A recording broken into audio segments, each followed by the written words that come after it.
OnePlus Nord 3 versus iQOO Neo 7 Pro। Let's talk about this.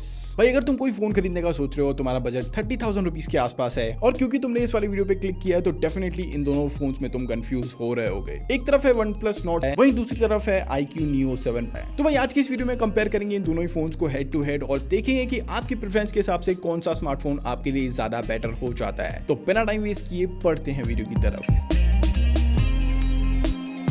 तो सबसे पहले बात कर लेते हैं इनकी अनबॉक्सिंग की। तो भाई दोनों में ही आपको साथ में इसका केस मिल जाता है, साथ में चार्जर मिल जाता है और ऑफ कोर्स फोन तो मिलता ही है। यहाँ पे iQOO Neo 7 Pro के साथ आपको 120 वॉट्स का चार्जर मिलता है, वहीं OnePlus 80 वॉट के फास्ट चार्जर के साथ आता है। अब सबसे पहले बात कर लेते हैं इनके डिजाइन एंड बिल्ड की। अगर iQOO Neo 7 Pro के डिजाइन की बात करूं तो ये सेम टू सेम आपको iQOO Neo 7 के डिजाइन जैसा ही मिलता है। यहाँ पे आपको हल्का सा सिर्फ डिफरेंस देखने को मिलेगा और भाई दूर से देखोगे तो दोनों एक जैसे ही दिखते हैं। तो ये आपको टिपिकल iQOO फोन जैसा ही दिखेगा। यहाँ पे आपको डिजाइन के मामले में कुछ भी ऐसा अलग से देखने को नहीं मिलेगा। हाँ, एक तरफ भी कुछ इस तरीके का ब्लूश एलिमेंट डाला हुआ है और इसके अलावा यहाँ पे आपको एक वेगन लेदर का भी ऑप्शन मिल जाता है। हालांकि यहाँ पे आपको पीछे की तरफ पे ग्लास बैग मिलता है, लेकिन सच बताऊं तो ये प्लास्टिक के जैसा ही लगता है। इनफैक्ट मैंने अपने पिछले वाले वीडियो में यही बोला है कि इसमें प्लास्टिक बैग है। हाँ, बाकी इसके अगर फ्रेम की बात करूं तो ये प्लास्टिक फ्रेम के साथ ही आता है। इस वाली वेरिएंट का वेट है 197 ग्राम और इसमें अगर आप वेगन लेदर वाला लेते हो तो वो 202 ग्राम के आसपास आता है। फोन का इनहैंड फील काफी अच्छा है। हाँ, ये पीछे से थोड़ा सा आपको ज्यादा मोटा लग सकता है, लेकिन इसकी जो एजेस है ये आपको बिल्कुल एकदम पतली सी देखने को मिलती है, जिसकी वजह से इनहैंड फील आपको इसमें अच्छा ही मिलेगा। हालांकि यहाँ पे मैं एक चीज बोल सकता हूँ कि एकदम top of the line premium phone तो नहीं लगता है, लेकिन ये कि इतना बुरा भी नहीं लगता है। बेसिकली इस फोन को बनाया ही गेमर्स के लिए गया है, तो उस हिसाब से ही इसको डिजाइन किया गया है। अगर आप कुछ इस तरीके से फोन को पकड़ते हो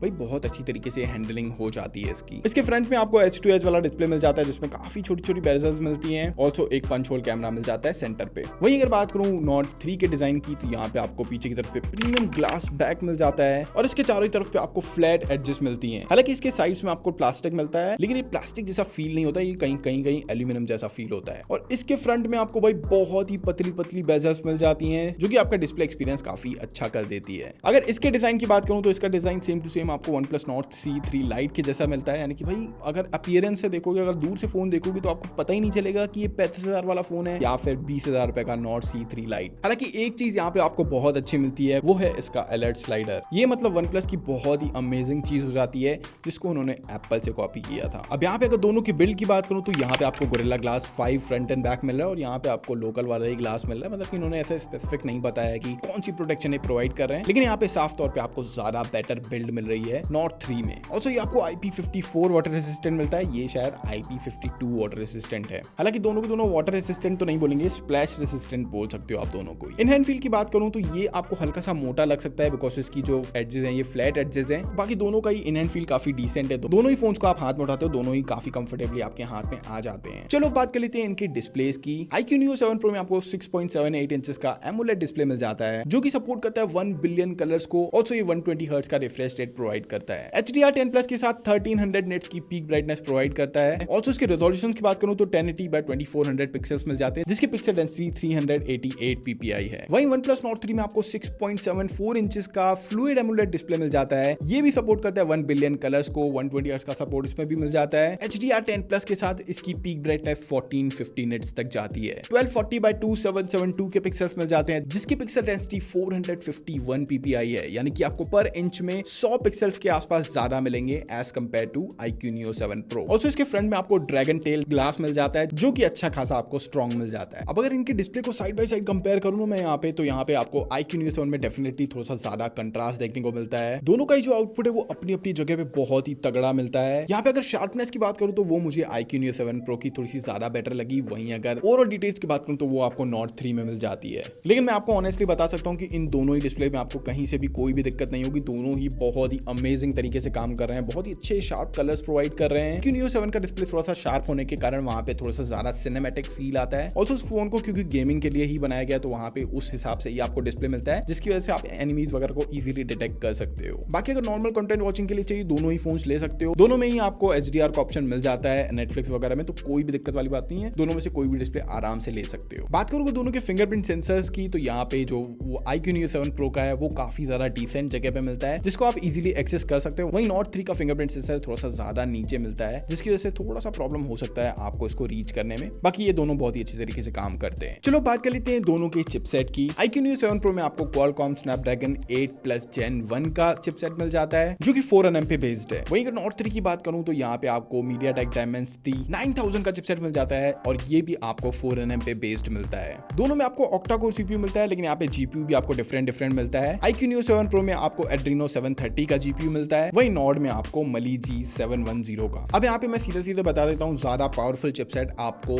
iQOO Neo 7 Pro में मिल रहा है एज कम्पेयर टू नॉट 3। तो चलो फटाफट से इन दोनों का Geekbench टेस्ट कर लेते हैं। और भाई यहाँ पे जैसा कि मैंने आपको बताया, क्योंकि iQOO Neo 7 Pro पावरफुल है तो Geekbench बहुत पहले कंप्लीट कर लिया था iQOO Neo 7 Pro ने। और यहाँ पे स्कोर्स में भी आप देख सकते हो, सिंगल कोर के स्कोर में आपको अराउंड 700 पॉइंट्स का और मल्टी कोर के स्कोर में अराउंड 1000 या 1100 पॉइंट्स के आसपास का डिफरेंस मिलता है। वहीं जीपीयू स्कोर्स में भी क्लियर विनर हो जाता है iQOO Neo 7 Pro। इसके बाद हमने किया इन दोनों का काइनमास्टर टेस्ट और काइनमास्टर में हमने एक्जैक्टली सेम वीडियो क्लिप को इन दोनों के ही काइनमास्टर में डाला और दोनों को जब हमने एक साथ रेंडर किया तो भाई बहुत ही अमेजिंग तरीके से iQOO Neo 7 Pro ने कंप्लीट कर ली रेंडरिंग। तो भाई डेफिनेटली अगर आपको पावर की परफॉर्मेंस की जरूरत है तो आप iQOO Neo 7 Pro की तरफ जा सकते हो। चलो भाई अब बात कर लेते हैं इन दोनों में गेमिंग की। और भाई क्योंकि मैंने आपको पहले ही बताया परफॉर्मेंस के मामले में आपको iQOO Neo 7 Pro की तरफ ही जाना चाहिए, तो भाई गेमिंग में भी मैं यही चीज बोलूंगा, आपको आंख बंद करके iQOO Neo 7 Pro की तरफ जाना चाहिए, क्योंकि भाई बहुत ही अमेजिंग आउटपुट आपको यहाँ पे देखने को मिलेगा। नॉट 3 भी ऐसा नहीं कि बहुत बुरी परफॉर्मेंस देगा, आप डिसेंट गेमिंग उसमें भी कर सकते हो, लेकिन आपको अगर प्रॉपर FPS वगैरह आपको रेगुलर चाहिए और मतलब कि लंबे समय तक गेमिंग करनी है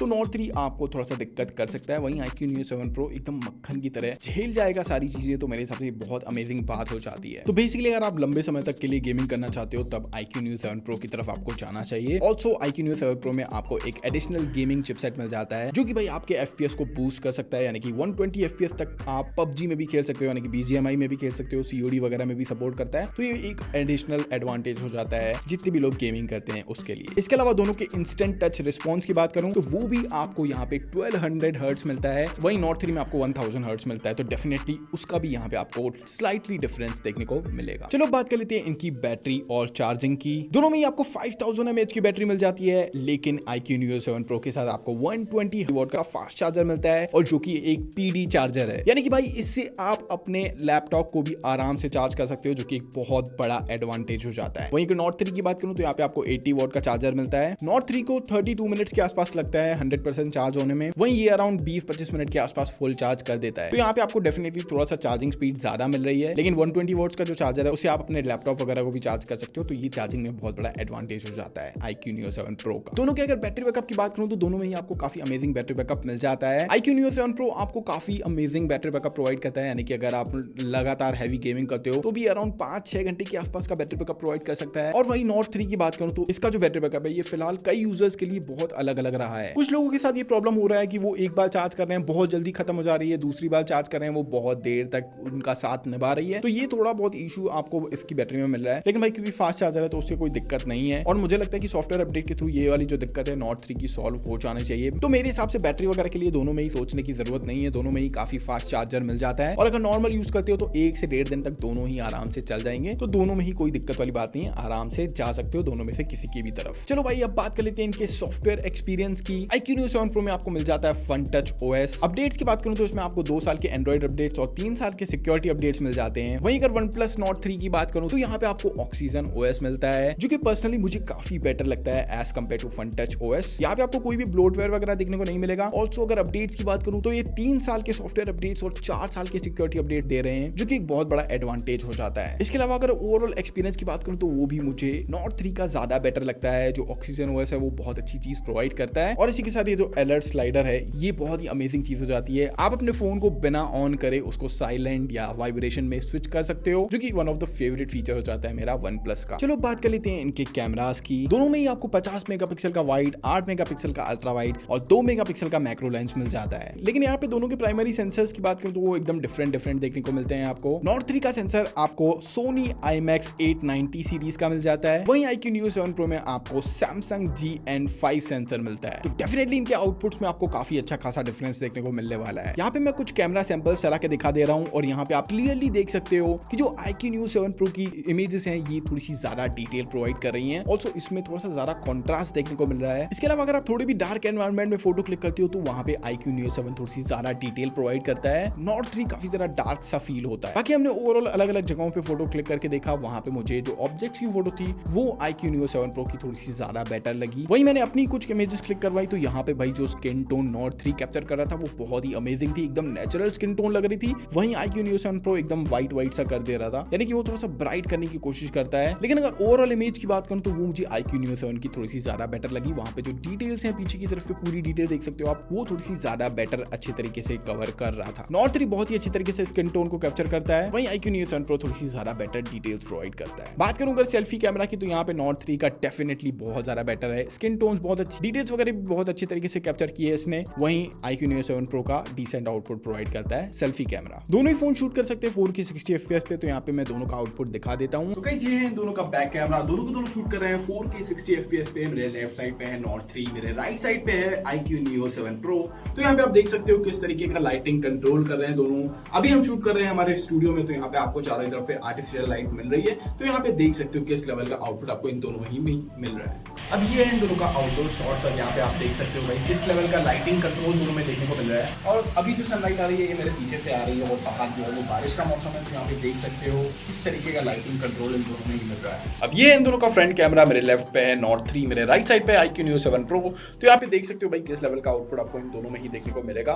ऑल्सो किस तरीके की डिटेल्स मिल रही हैं। iQOO Neo 7 Pro काफी शार्प इमेज प्रोवाइड कर रहा था, और वहीं Nord 3 थोड़ी सी ज्यादा नेचुरल स्किन टोन प्रोवाइड कर रहा था। मतलब वो जो स्किन टोन जो है ना वो थोड़ी सी ज्यादा बेटर लग रही थी Nord 3 में। तो यहाँ पे आप अपने हिसाब से सिलेक्ट कर सकते हो आपको किसकी तरफ जाना चाहिए। बेटर स्किन टोन चाहिए तो डेफिनेटली Nord 3 की तरफ जा सकते हो, लेकिन अगर आप ऑब्जेक्ट वगैरह की फोटोग्राफी करते हो तो डेफिनेटली आपको iQOO Neo 7 Pro की तरफ जाना चाहिए। चलो भाई अब बात कर लेते हैं कि आपको इन दोनों में से कौन सा फोन खरीदना चाहिए। तो देखो यहाँ पे आंसर काफी ज्यादा सिंपल है। अगर आपको एक डिसेंट फोन चाहिए, अगर आपका ज्यादा बजट नहीं, ज्यादा पैसा भी खर्च नहीं करना है, ऑल्सो भाई Oxygen OS मिल रहा है इसमें, OnePlus की जो ब्रांडिंग है ये मिल रही है, LED स्लाइडर मिल रहा है, काफी डिसेंट परफॉर्मिंग फोन मिल रहा है। वो इसका एक्सपीरियंस बहुत ही अमेजिंग है। कैमरास की भी बात करूं तो बहुत अच्छी स्किन टोन कैप्चर करने वाले कैमरास हैं। फ्रंट कैमरा बहुत अच्छा चाहिए, ओवरऑल डिस्प्ले बहुत अमेजिंग चाहिए, बहुत कम बेजल्स वाला डिस्प्ले चाहिए, डेफिनेटली Nord 3 की तरफ जा सकते हो। बहुत ही अमेजिंग फोन हो जाता है। लेकिन अगर इसकी जगह पे आपको एक बहुत ही पावरफुल फोन चाहिए जो कि बहुत नेक्स्ट लेवल पावर प्रोवाइड करे, आपको नेक्स्ट लेवल गेमिंग कर सको, तब डेफिनेटली iQOO Neo 7 Pro की तरफ जाओ। ये आपको चार्जिंग भी फास्टर प्रोवाइड करता है, एक्स्ट्रा गेमिंग चिपसेट मिल जाता है, जिसकी वजह से गेमिंग एक्सपीरियंस बहुत ही अनदर लेवल चला जाएगा आपका। इसके अलावा इसके भी कैमरास काफी अमेजिंग है। तो आप अपनी प्रेफरेंस के हिसाब से नीचे कमेंट कर देना कि आपको कौन सा ज्यादा पसंद आया, कौन सा खरीदने वाले हो। तो यही था हमारा वीडियो। आई होप ये वीडियो पसंद आया होगा। पसंद आया तो लाइक कर देना, चैनल सब्सक्राइब कर देना, बेल आइकन जरूर दबाना ताकि वीडियोस की नोटिफिकेशन आप तक सबसे पहले पहुंचे। तो मैं मिलता हूं नेक्स्ट वीडियो में, तब तक के लिए बाय बाय।